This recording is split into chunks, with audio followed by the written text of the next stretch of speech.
কেমন আছেন সবাই? আশা করি ভালো আছেন। আজকে কনসেপচুয়ালি আমাদের খুব গুরুত্বপূর্ণ একটা ক্লাস, সেটা হচ্ছে ভ্যাসেল স্টেট এবং পাপেট স্টেট।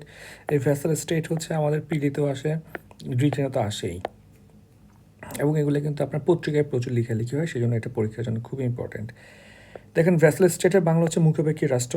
সহজ ভাষায় ভ্যাসেল স্টেট বলতে এমন একটি রাষ্ট্রকে বোঝায় যারা পার্শ্ববর্তী ক্ষমতাধর এবং শক্তিশালী কোনো রাষ্ট্রের অনুগত থেকে তাদেরকে সামরিক দিক থেকে সহায়তা করে থাকে। তাহলে ভ্যাসেল শব্দের অর্থ হলো প্রভাবশালী রাষ্ট্রের অনুগত রাষ্ট্র। তাহলে এই জিনিসটা হচ্ছে মাথায় রাখা লাগবে। তাহলে ভ্যাসেল স্টেট হচ্ছে কোনটা? অনুগত রাষ্ট্র। ওরা হচ্ছে সামরিক দিক থেকে বা ওরা হচ্ছে আপনার বড় স্টেটকে কিছু হেল্পও করে, বিনিময়ে হচ্ছে ওরা বড় স্টেট থেকে অনেক কিছু পায়। যেমন দেখি আমরা বৈশিষ্ট্যগুলো আমরা দেখি।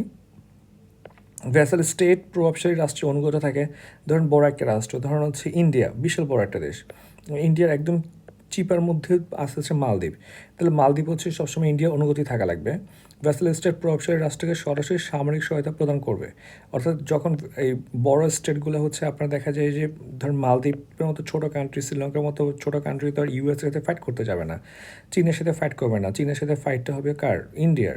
তো এই ধরনের ফাইটে হচ্ছে ছোটো কান্ট্রিগুলো হচ্ছে পার্শ্ববর্তী বড় দেশকে সাপোর্ট দিয়ে থাকে।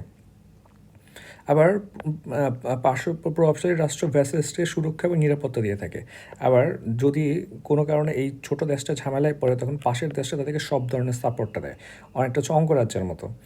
তাহলে প্রভাবশালী রাষ্ট্রের নিকট ভ্যাসেল স্টেট সেকেন্ডারি রাষ্ট্র হিসেবে বিবেচিত হয়। তাহলে প্রাইমারি স্টেট আর সেকেন্ডারি স্টেটটা হচ্ছে আপনার বুঝতে হবে। এটা একদম ইজি। মানে যেসব রাষ্ট্র হচ্ছে ধরেন সব কিছু একদম নিজেই নিজেকে প্রোটেক্ট করতে পারে না, ফরেন পলিসি ঠিক করতে পারে না, ইকোনমিক্যালি ইন্ডিপেন্ডেন্ট না, অনেক সাপোর্ট লাগে, সেটাকে হচ্ছে সেকেন্ডারি স্টেট হিসেবে বিবেচনা করা হয়। তাহলে এরা পূর্ণ সার্বভৌমত্ব ভোগ করতে পারে না। বুঝছেন? পূর্ণ সার্বভৌমত্ব মানে কি বোঝাচ্ছে? নিজের সিদ্ধান্ত নিজে নেওয়া, নিজের ফরেন পলিসি নিজে ঠিক করা। যেমন আপনি যেমন অনেক সময় দেখা যায় যে আগে দেখতাম আমরা যে বাংলাদেশের ফরেন পলিসি নেওয়ার সময় ইন্ডিয়া হচ্ছে কিছুটা প্রভাব বিস্তার করতে পারতো। তাহলে হচ্ছে এটাও একটা কি সার্বভৌমত্ব লঙ্ঘন। তাহলে বৃহৎ রাষ্ট্র সাম্রাজ্যের অংশ হিসেবে পরিগণিত হয়। স্থানীয় রাজা বা শাসক থাকে, মানে একদম পারফেক্টলি ফাংশনিং আপনার ডেমোক্রেসি থাকে না, বা মানে থাকা মানুষ অনেক কম থাকে আর কি এখানে। তাহলে দেখেন অটোমান সাম্রাজ্যের আমলে, অর্থাৎ 1299 থেকে 1923 সালে লুজান চুক্তি হয়, ঠিক আছে? এই লুজান চুক্তি তুরস্কের সাথে যাদের হয়, এবং এটার 100 বছর পূর্তিতে হচ্ছে আপনার ধরা হয় যে ইন্টারন্যাশনাল সকল চুক্তি বাতিল হয়ে যায়। অর্থাৎ 2023 সালে কিন্তু এরদোয়ান সাহেব হচ্ছে এটাকে সেলিব্রেশন করে, কারণ এটার মাধ্যমে হচ্ছে আপনার তুরস্ক গ্রিসকে একটু প্রেশার দেওয়ার ট্রাই করতেছে। যাই হোক, তাহলে অটোমান সাম্রাজ্যের সময় হচ্ছে মলদোভা, চীনের জু সাম্রাজ্যের আমলে চু, এবং হচ্ছে ওরা হচ্ছে ছিল একটা ভ্যাসেল স্টেটের উদাহরণ। এখন দেখেন পাপেট স্টেট। পাপেট স্টেট তো বুঝছেন, পাপেট মানে কি? পুতুল।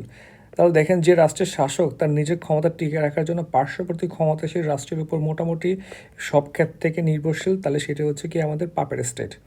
তাহলে পুতুল রাষ্ট্র বাস্তবে স্বাধীন ও সার্বভৌম হলেও কার্যকর অর্থে এরা হচ্ছে প্রভাবশালী কোনো রাষ্ট্রের অর্থনৈতিক, রাজনৈতিক, সামরিকভাবে পরিচালিত হয়, যেমন মায়ানমার। এরা অভ্যন্তরীণ নীতি নির্ধারণের স্বাধীনতা থাকলেও পররাষ্ট্রনীতি প্রণয়নে অনেকটা প্রভাবশালী রাষ্ট্রের উপর নির্ভর থাকতে পারে, যেমন সৌদি বলার দেশ।